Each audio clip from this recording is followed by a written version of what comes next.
Strawberry Street, Marikina. So yun mga paps, so dami namin mga rider dito ngayon. Puro pick booking yung aming pang 10 na si Paps. Dito lang sa Marikina. Ang pangalan ng nagbo-book is Michael Radina.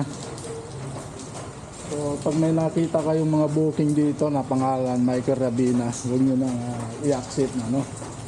So 10 rider na nakabook dito. Ngayon, puro pick booking. Nag-ring naman yung kanyang number pero hindi niya sinasagot. Kaya obligado mong i-cancel din. Ang layo pa man din ng ating pinanggalingan, no?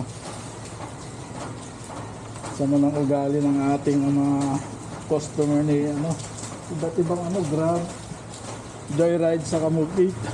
Talagang pinagsama-sama niyang i-fake booking. Yun lang mga boss.